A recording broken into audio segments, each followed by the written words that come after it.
Hi, it's Stuart Sutton with 1 Acre Plus Homes. Hope you're having a great day. We're talking about moving up to a home on an acre or more. We do specialize in homes on an acre or more. Therefore, we have to assess situations a little differently than typical subdivision agents.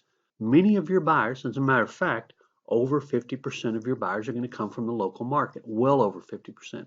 That means that you're very likely to see contingency contract offers from buyers. That simply means that the buyer needs to sell their home before they can close on yours. Very common. Not many people can handle 2 mortgage payments at one time.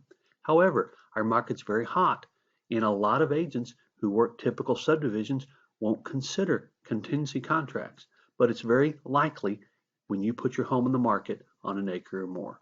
When you do receive a contingency contract, you can simply accept that contract and wait for the buyer's home to sell, or you can keep your home in the market, and if someone else comes along, you can accept their contract. And the buyer who has a house to sell either has to decide that they're okay buying your home without selling their home, or they have to terminate their contract. I hope that makes sense. That can be a little confusing. The third is just to pass on that contract. A lot of agents will just pass on contingency contract offers because, well, it's a contingency. It does increase the risk. Even worse, some agents will take a contingency contract and then not do the due diligence behind it, do the research. Here's what should happen. When you receive an offer contingent on someone's home selling, you need to find out all the facts. So here's what I do. I go through a process of finding out about that home. Is it on the market? So if you're going to accept a contingency contract for someone's home that's not even on the market, you've got less information. There's no pictures to see. There's no details on the multiple listing service. However, that's not always bad. Sometimes someone makes an offer on your home and their home is in an area in Austin that's so hot it's literally going to sell the first weekend. But that's not always the case. We need to know that. Is the home in the market? If it is, what's the price and what's the showing condition? I'll actually go see the house, physically go see the house and do a market analysis as if I were listing it to make sure that it's fairly priced and is going to sell. Now, you might get an offer from someone whose home is already under contract. So it's contingent on their home closing, not just selling because it's really already sold, but it's contingent on it closing. So we'd still do our due diligence. What's the status of the contract? Has the inspection been done? Is the option period over? Have the buyers been approved?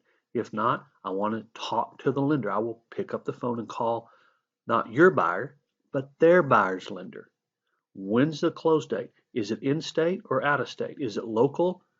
If it's local, I know how all the processes work. If it's in another state, I need to find that out because some states are what we call attorney states, not title states. And attorneys do all the contracts and closings. And there's a very large fall off of those contracts. Not nearly as many close when they go into contract as in a title state like Texas. So all those details need to be known. I'll give an example of one that I had recently. The buyer lived in Maryland. I picked up the phone. I talked to the agent. I had them send me statistics. I found out that the neighborhood that home was in had an average of about 6 days in the market. Most homes sold the first weekend. We accepted the contingency, and that's what happened. That house sold the first weekend, and we closed in 30, 35 days. So all contingencies aren't bad just because they're a contingency. Now, if you do have multiple offers, obviously a contingency would be secondary because that increases the risk. However, you don't see that many multiple offers in the 1 Acre Plus market at this time. Just so you know, I've navigated many contingency contracts to successful closings in the 1 Acre Plus real estate market because it's a necessity. It takes time, it takes effort, and it takes work to get it done. But, and here's a big but, you tend to get a better price from someone who has a home to sell because they know that you're taking a little extra risk. But if we do our due diligence, we can reduce that risk for you. I hope that makes sense. Thanks for taking the time to listen. Don't hesitate to contact me.